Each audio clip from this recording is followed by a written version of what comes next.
हाँ बच्चों, अगली हेडिंग पर आते हैं हम लोग। गोली दर्पण में दूरियां नापने की चिन्ह परिपाटी।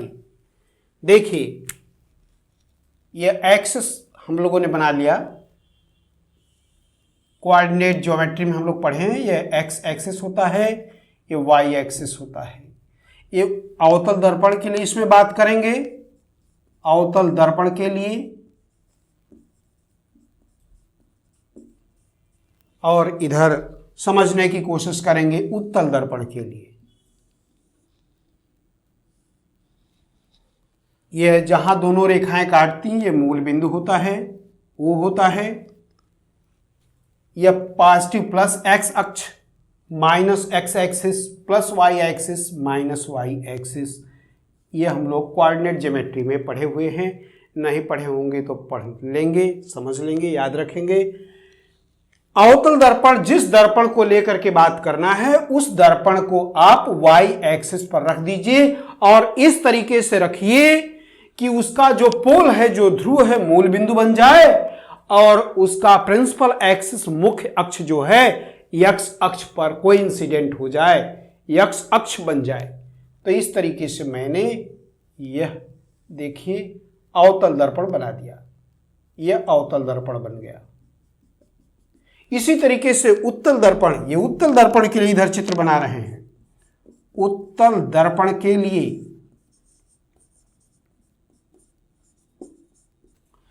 तो यह वाई एक्सिस है, यह एक्स एक्सिस है, ये मूल बिंदु है इसका। आप इस तरीके से उत्तल दर्पण इस तरीके से बनाएंगे कि दर्पण के सामने जो वस्तु हो बाईं साइड पर रखनी पड़े।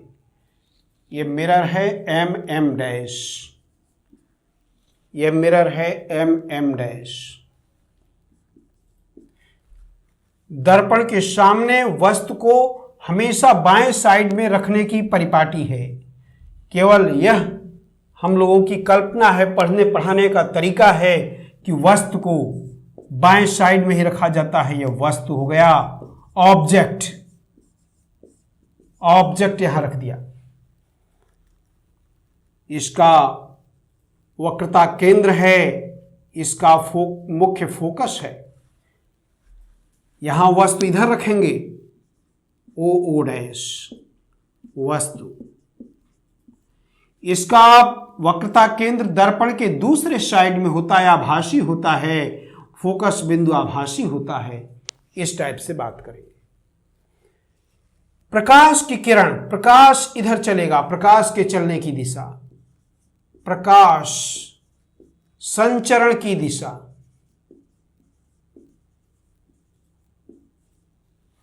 दर्पण में सारी दूरियों को, जैसे हम कहें एक संकेत यू होता है जो वस्तु की दूरी के लिए यह संकेत बना हुआ है। वस्तु की दूरी, वस्तु की दूरी का मतलब कि ध्रुव से कितनी दूरी पे वस्तु रखी गई है, यू से व्यक्त करते हैं। वी से क्या व्यक्त करते हैं?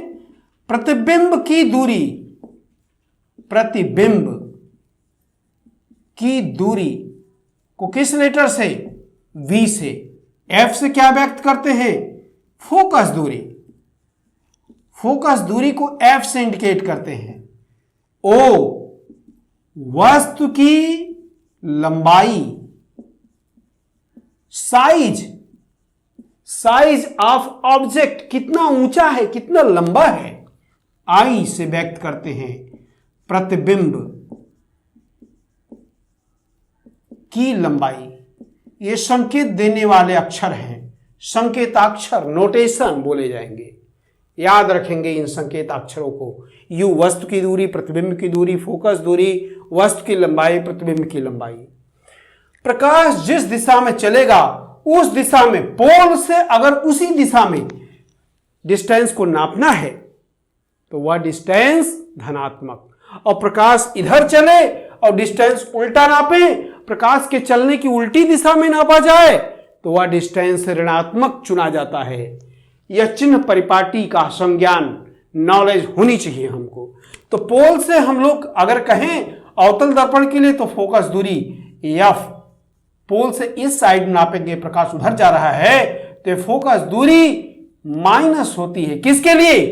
अवतल दर्पण के लिए। मैं कह दूं मेरे पास एक दर्पण है जिसकी फोकस दूरी -30 सेंटीमीटर है। कौन सा दर्पण हुआ? माइनस का मतलब ही हम समझ जाएंगे कि वह अवतल दर्पण ही है। इसमें देखिए प्रकाश इधर चल रहा है, प्रकाश संचरण की दिशा, प्रकाश के चलने की दिशा, प्रकाश की दिशा, प्रकाश इस दिशा में चल रहा है और हम इसी दिशा में डिस्टेंस नाप रहे हैं। तो उत्तल दर्पण की फोकस दूरी धनात्मक, प्रकाश चलने की दिशा में नापी गई दूरियां धनात्मक और प्रकाश के चलने की उल्टी दिशा में नापी गई दूरियां ऋणात्मक होती है। यह चिन्ह परिपाटी है और इसको हम बहुत बेसिक रूप से ऐसे भी समझ सकते हैं कि ऋणात्मक एक्स अक्ष की दिशा में दूरियां ऋणात्मक, धनात्मक एक्स अक्ष की दिशा में धनात्मक, ऊपर की ऊंचाई धनात्मक, नीचे की लंबाई ऋणात्मक होती है। कॉनकेव मिरर के लिए जो प्रतिबिंब बनता है वास्तविक प्रतिबिंब बनेगा तो उल्टा बनता है, यह प्रतिबिंब हो गया। वास्तविक अगर वास्तविक होगा तो उल्टा बनेगा। और इसमें प्रतिबिंब आभासी भी बनता है, प्रतिबिंब आभासी, प्रतिबिंब आभासी भी बनता है। और आभासी जब भी बनेगा प्रतिबिंब तो मिरर के दूसरी ओर होगा, सीधा होगा। इस लंबाई को, ऊपर की तरफ नापी गई लंबाई को धनात्मक और नीचे की तरफ नापी गई लंबाई आई डैश कह दीजिए, इसको ऋणात्मक नापेंगे। तो आई की वैल्यू, आई जो है माइनस में होगा और ये ओ जो है प्लस में होगा, इसकी लंबाई ओ की वैल्यू धनात्मक। और देखिए ये वक्रता केंद्र है, यहां से यहां तक की डिस्टेंस आर रेडियस होती है। रेडियस धनात्मक होगी कि ऋणात्मक? इधर है तो आप कहेंगे कि ऋणात्मक होगी, माइनस होगी वैल्यू। और यह वस्तु है, पोल से कितनी दूरी पे वस्तु है ये यू से इंडिकेट करेंगे। यू वस्तु की दूरी, धनात्मक कि ऋणात्मक? ऋणात्मक, क्योंकि इस साइड में नापी गई। अगर प्रतिबिंब यहां बन रहा है तो v की वैल्यू ऋणात्मक होगी, लेकिन अगर प्रतिबिंब आभासी बन रहा है तो v की वैल्यू धनात्मक होगी। कब होगी? जबकि इमेज जो है वर्चुअल बनेगा। इसी तरीके से इसमें बात करें, फोकस दूरी plus radius of curvature c से p के बीच की डिस्टेंस, ये p है, धनात्मक प्लस होगा। और इसमें वस्तु इधर ही रहती है हमेशा, वास्तविक वस्तु के लिए u की वैल्यू माइनस, p से o की बीच की दूरी, प्रतिबिंब के बीच की दूरी। हम लोग आगे पढ़ेंगे कि उत्तल दर्पण अगर लेकर के, कॉन्वेक्स मिरर लेकर के बात करेंगे तो इसके द्वारा हमेशा जो इमेज बनता है वह वर्चुअल होता है और फोकस और पोल के बीच में ही बनता है, सीधा होता है। तो इसके बीच की डिस्टेंस, प्रतिबिंब की दूरी, डिस्टेंस ऑफ इमेज कहलाएगी, v पढ़ा जाएगा और इसकी वैल्यू प्लस, इधर की डिस्टेंस प्लस, क्योंकि प्रकाश इधर चल रहा है, इधर ही नाप रहे हैं हम लोग।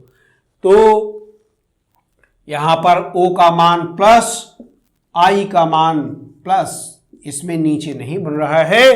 तो इस तरीके से हम लोगों ने चिन्ह परिपाटी का कंसेप्ट पा लिया, अच्छी तरीके से इसको समझ लिया।